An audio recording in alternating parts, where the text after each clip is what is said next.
What is love? Do, do, do, do. What is love? Do, do, do. What is love? Do, do, do, do. What is love? Do, do, do. What is love? What is love?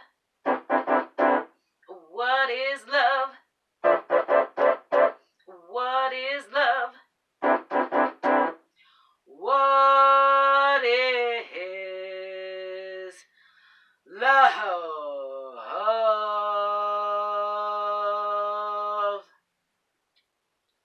Hello, I'm Merlin Malilly. Welcome to the Love Show, where we grapple with the question, what is love? Today's Love Show asks, is love charity?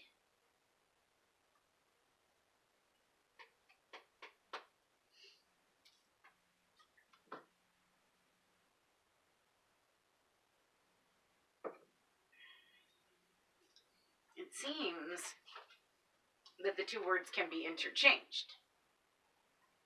Love and charity. At least the editors of at least a few different versions of the Bible saw it as okay to interchange the two. The King James Version apparently uses charity more than love.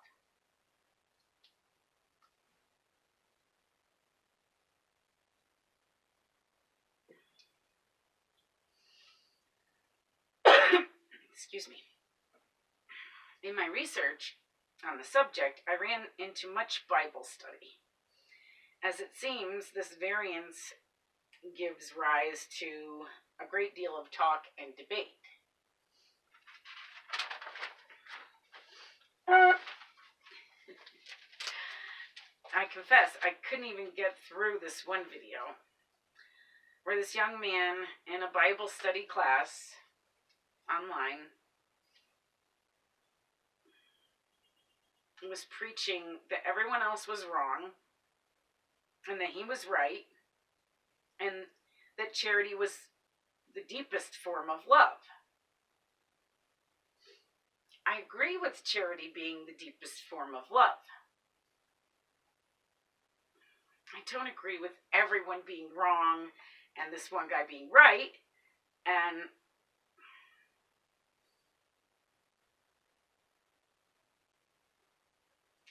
he was saying that charity isn't love. You couldn't replace charity with the word love, that they weren't the same thing. And that was his opinion. I agree with charity being the deepest form of love. I think it might very well be.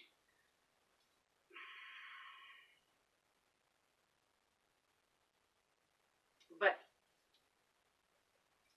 like I stated in our last episode, is love consciousness. If you go real deep and find your consciousness, then one can then go out into the world and share their love consciously. So this man in this Bible study class video said that he took offense to the coexist bumper sticker. And then he proceeded to make fun of people that believe in love and peace. And he literally mocked hippies. I guess in a sense, I felt he was mocking me and my show. So I felt the need to defend myself and my show. He was from Grace Bible Ambassadors. The video doesn't give his name. I wouldn't put my name on that horrible video either.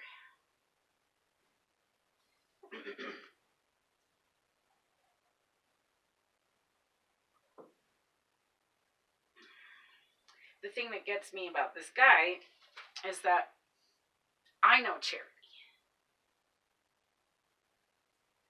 Anyone who knows me knows that I know charity. I dedicated over 20 years of my life to charity, to the service of others. In that 20 years, I fed millions of people. I fed them out of my own stores, out of my own pocket. I fed millions of people without the support of a bigger organization. And I did all that by the time I was 30. Millions. And I never asked anyone for a dime. I had free kitchens. It wasn't a restaurant. It was free. Charity.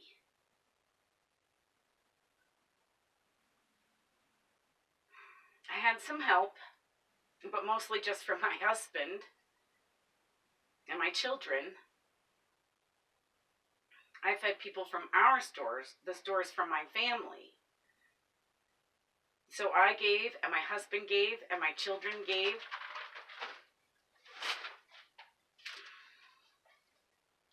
And my husband and I were examples of giving to our children. We had our kids working in the kitchens, giving service to others.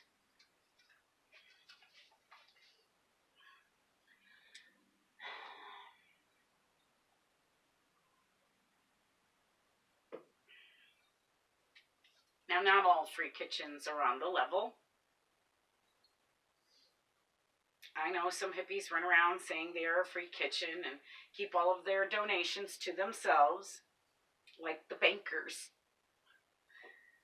But I've actually found more corrupt churches offering free feeds than corrupt hippies trying to take your money and not give back. But these free feeds that the churches throw are not really free. They want to see your ID for some reason, and they want you to pray with them. And they not only want you to pray with them, but they want you to pray to their God in their way. And then they give people those chemical-laden meals full of poison. And they serve out this gross food to the poor. And then they go down the street and have a big steak dinner at a fancy restaurant to celebrate how wonderful they are.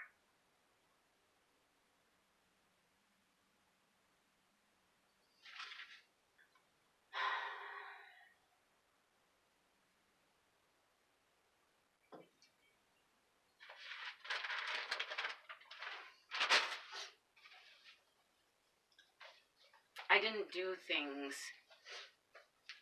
like either the church or the hippies, really. I did it my way, the way my grandmother did it. I would have just one question for the people I would often serve myself. One question. Are you hungry?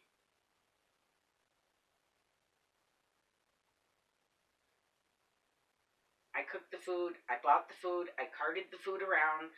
I didn't ask anyone for ID or make them pray.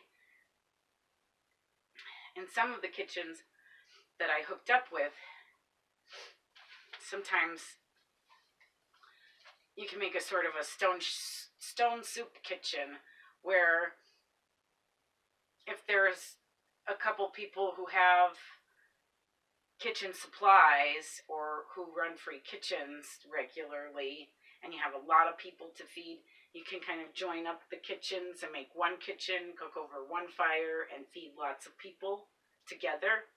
And that's kind of nice. And some of those kitchens that I hooked up with did regularly before the meal. They didn't make other people but they would stop and before serving. So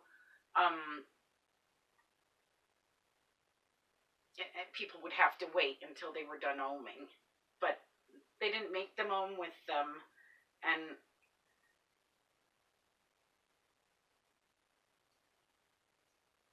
the is an ancient prayer for peace, and it's good for digestion. So I don't really see a problem with waiting for the So I didn't make a big deal about it. I thought it was kind of nice. It takes but a short minute, and, like I said, people don't have to ohm. They just have to wait. But generally in my own kitchen, I never asked anyone to ohm or to pray or anything. Just, are you hungry? I think it's corrupt to take charity from a big corporation in the name of giving charity, and then giving the poor the least bits, the bottom of the barrel. The poor, the people who really need charity right now, especially. There's a war on the poor. They need the charity. But you find so many people skimming off the top of the charity that don't desperately need it, but they've for some reason got to skim off the top. That cannot be good for your karma. Stealing from the needy? That's what that is. That's not love. That's not even love for yourself, because karmically later that's going to bite you.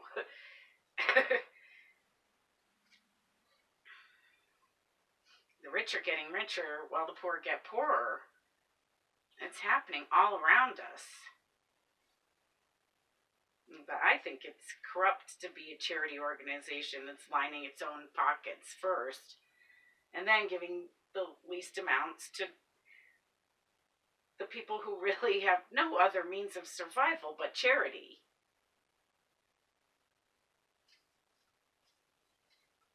So charity without love, charity without compassion for others, in my mind, is maybe giving. It's giving, but it's not charity. Is it charity to give someone a virus when you could have stayed home and not given someone a virus? It's giving, but it's not charity. If there's no love, there's no charity.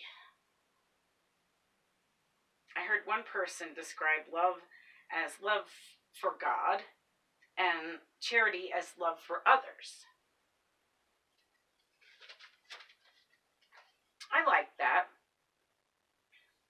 But I think if the Bible sees fit to interchange the two, because charity is love, it is one of the deepest forms of love. And real charity shows one's love for oneself and for God. Real giving doesn't ask for anything in return.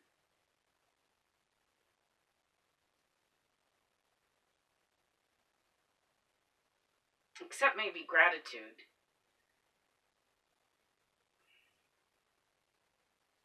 I discussed this in Is Love Hormonal episode. That when love is not returned, it is somehow darker, not quite love.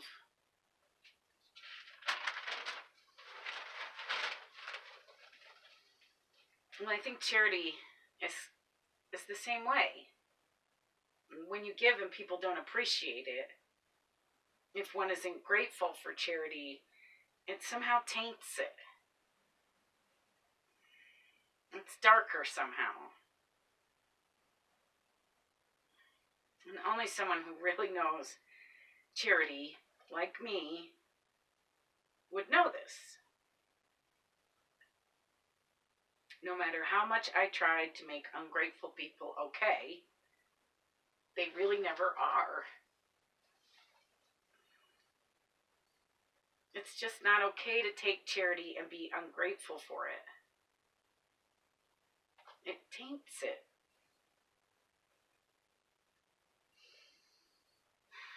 It's this ungratefulness that forced me to stop running free kitchens.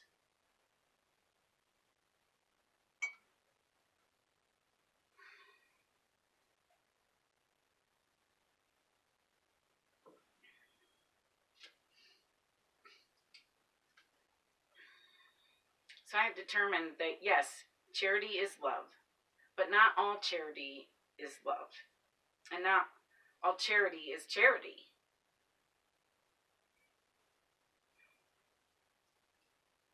So I stopped running free kitchens for several reasons. But the biggest one is the ungratefulness. I've just had a rough time getting over that. One Thanksgiving, I invited a homeless couple to dinner.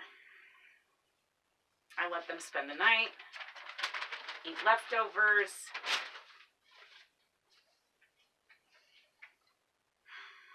And then the next day, the girl called herself Little. She was a little... Alright. Anywho, she gets online after she leaves my house, and she tells everyone, including people I knew, that I was her slave for Thanksgiving. And how much she was entitled to this.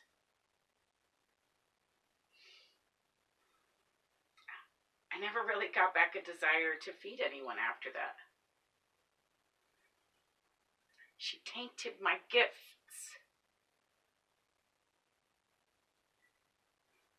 She made my charity not charity, but slavery.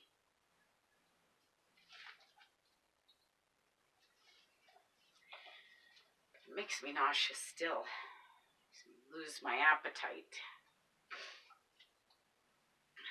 And this was in 2014, I think. It's 2018 now. I still can't get over this.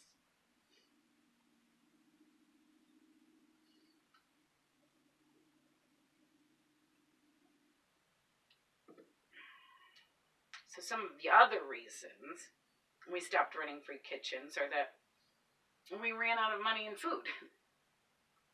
You don't get rich running free kitchens. The constant police presence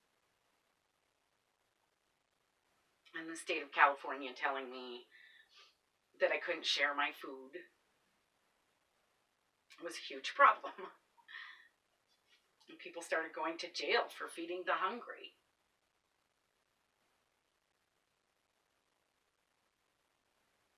They want you to have permits and nonprofit status. I still can't afford my nonprofit status.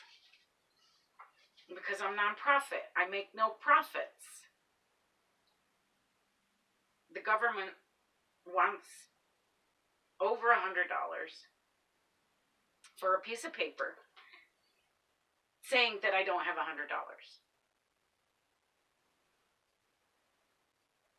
Does this seem strange to anyone else?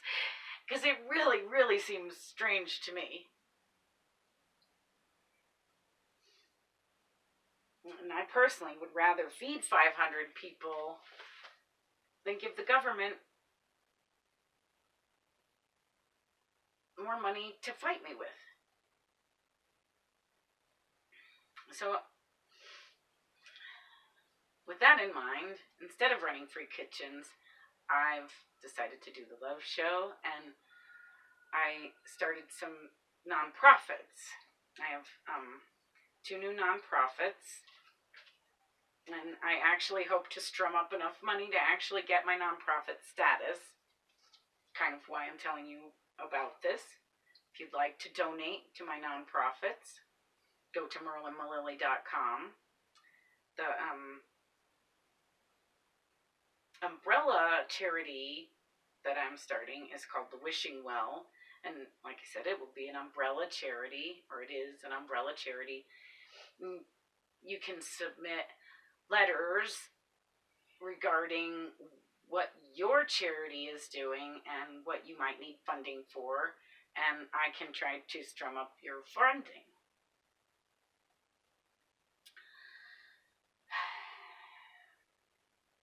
And then that organization is going to support AOK, which is American Organic Kitchens. AOK and it's an organization that specifically focuses on making America's kitchens organic, one kitchen at a time, with a specific focus on schools. School cafeterias in America suck. They're just really, really horrible. My kids' school lunches are the worst, bar none. They literally give them green hot dogs. Green. I don't eat hot dogs, period. I'm a vegetarian. But I definitely don't eat green hot dogs. And that's the other thing about me that is different. I always ate with everyone. I would set aside a plate for myself and then serve everyone and then eat with everyone. The church people don't do that. Of course, not everyone wants my charity, like churches. And I often would get vets that wouldn't go to church things. Some of these guys, they're veterans. They killed people in war. And they feel like, I met this one guy, thought the church was going to crush him. Or he was going to get struck by lightning if he walked in there. But he would take food from me. And oftentimes they give the vets at these organizations, church organizations often, or food banks even, they give them beans and rice, dry beans and dry rice, which is inexpensive. It's an inexpensive meal, and a little bit goes a long way. But you sort of have to know how to cook that. It's not rocket science, but it's not the most simple thing to cook in the world. It's not macaroni and cheese. It's a little more complicated than that. And the vets would be like, I don't know what to do with this stuff. Do you want it? After I fed them, so I always had a lot of beans and rice I could fall back on in the kitchen, because the vets always gave me their beans and rice in exchange for their meals. Because they'd rather have a hot meal than the stuff that they couldn't do anything with. In most branches of the service, they have one person that cooks for a whole bunch of people. One cook. So the rest of the troop or battalion, they don't have to learn to cook. And they're in there for those independent building years, when you first set out, 18 to 30, when you first set out on your own and, you learn how to cook and stuff. Instead of learning how to cook, they were learning how to fight war. And they had different obligations than some of us. So a lot of them get out of the service and they don't know how to cook. They don't know how to cook for themselves. So I cooked for them a lot.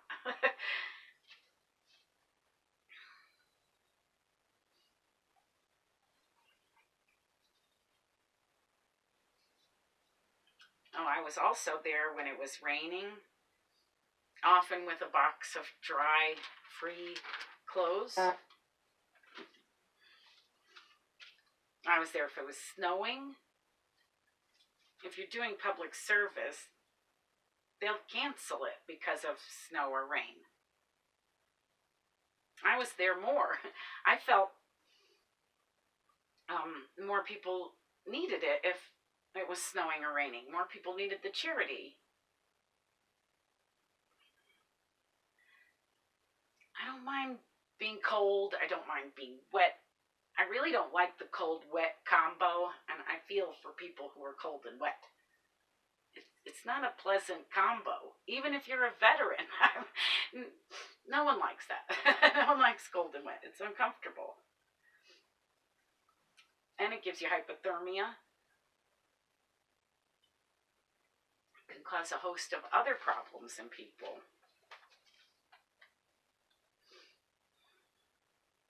Of course, my thing was always coffee. I always had hot, fresh coffee. And usually hot water for tea. And my coffee was always good coffee. I don't mess around.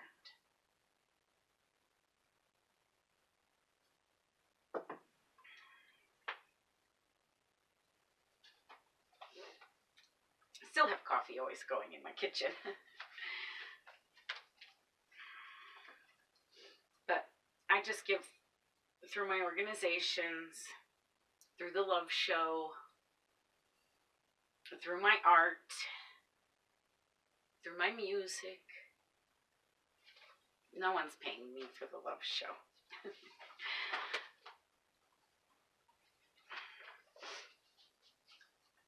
I do this as my gift to you.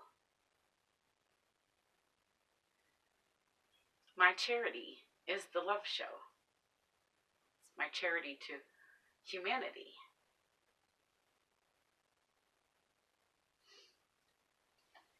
So if you would like to give to the Wishing Well or A-OK, you can give at merlinmalilly.com. That's Merlin, like the wizard, no space, Malilly, MILILLI.com.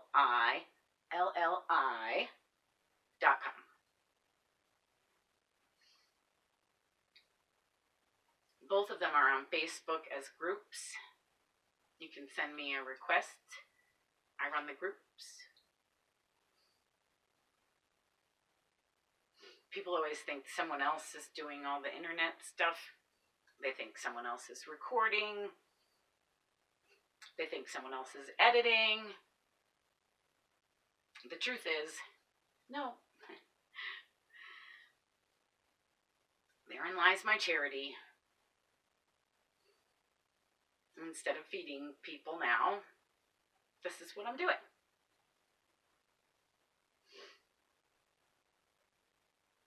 And I do all of that and write the Love Show.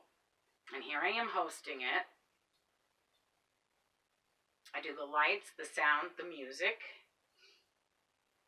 My trusty tripod records. And I don't edit, really. I just don't edit. So I like to get a whole perfect take. So if something goes wrong, I just do it over. The whole thing. It has to all be right. I feel if you edit a recording, it compromises the integrity of the recording. And that's true for music too. I recorded all of my albums myself. My husband did some editing on a couple of them. But that was how we learned that, well, that was how I learned that I didn't want to edit. And Accidental Purist was my video project, which I did in one take without editing. And before I realized you could pause the video, and so I didn't even pause it. It's just one full take. And that's available on YouTube if you'd like to check it out. Merlin Malilly, Accidental Purist. And I believe it's all originals. And I did Miss Evangeline, I recorded myself.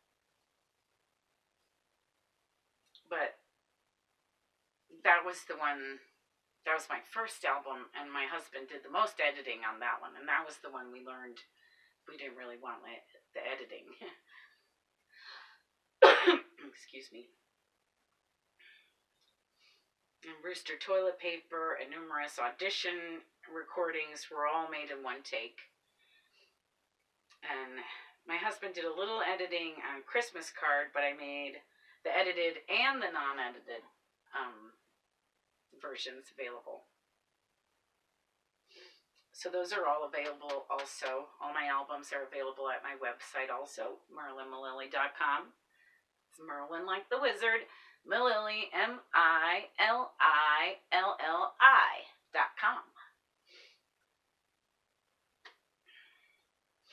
I'm going to be making all 6 of my albums available after Thanksgiving this year for $50.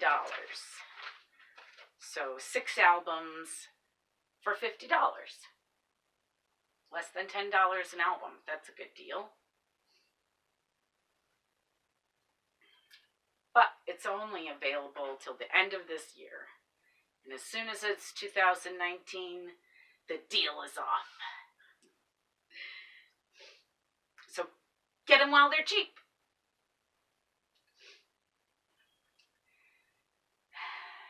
And those are all original pieces of art. All of my albums, I make them myself. So they're all done up all pretty, and you get stickers and you get stuff, and it's all done by me, myself, and I.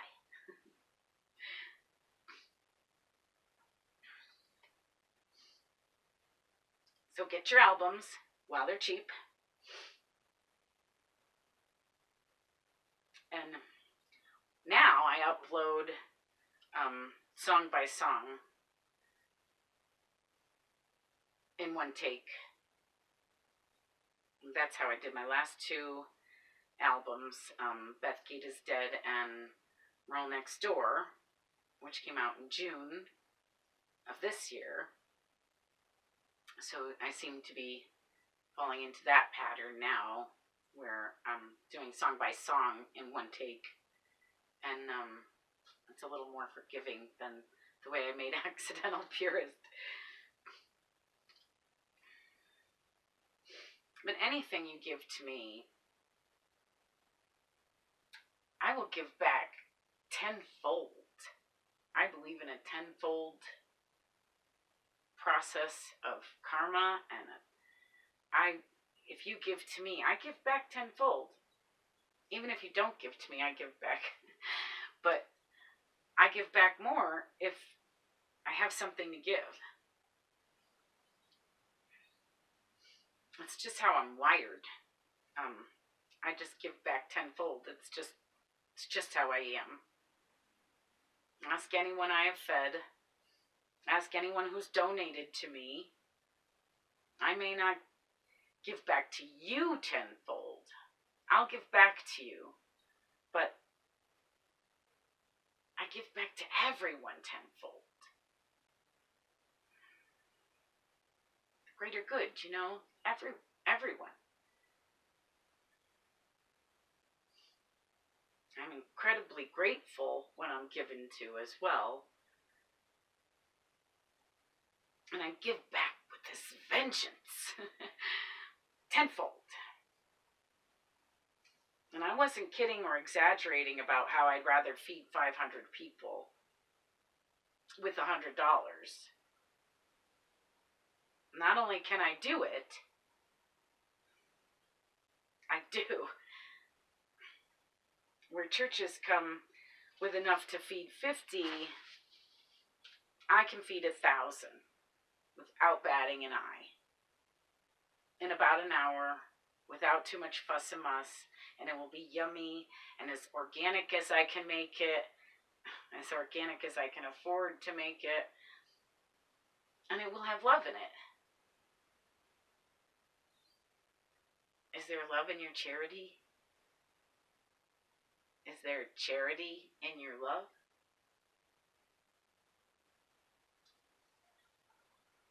Not sure one is real without the other. Don't taint the charity. Be grateful. Be grateful when you get it and grateful when you give it. For you have had the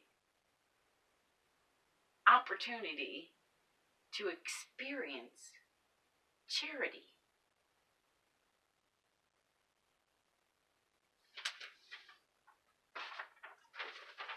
What is love? It is charity. What is charity? It is love. Get out there and really give this giving season. Really give.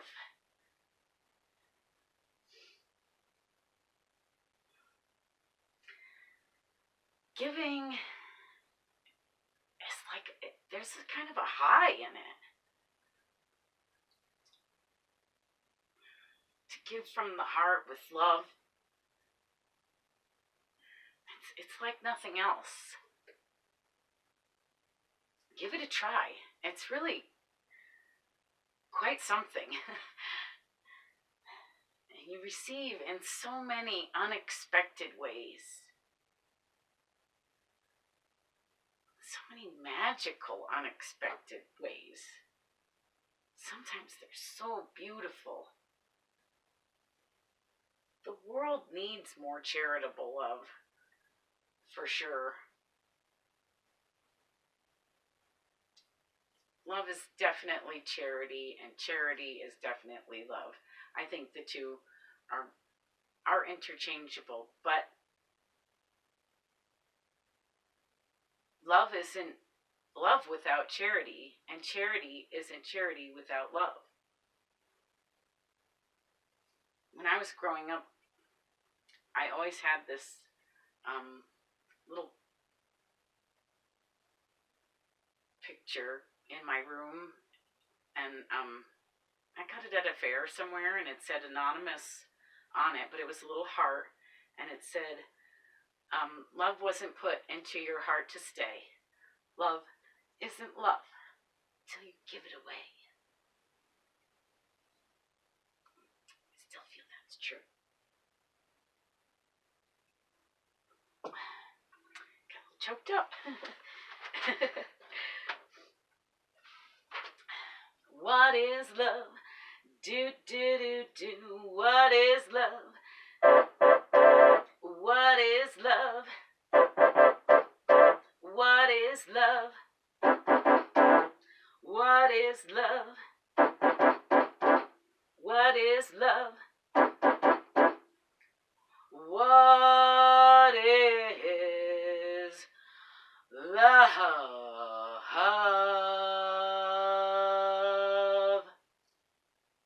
Thanks for watching. Get out there and love.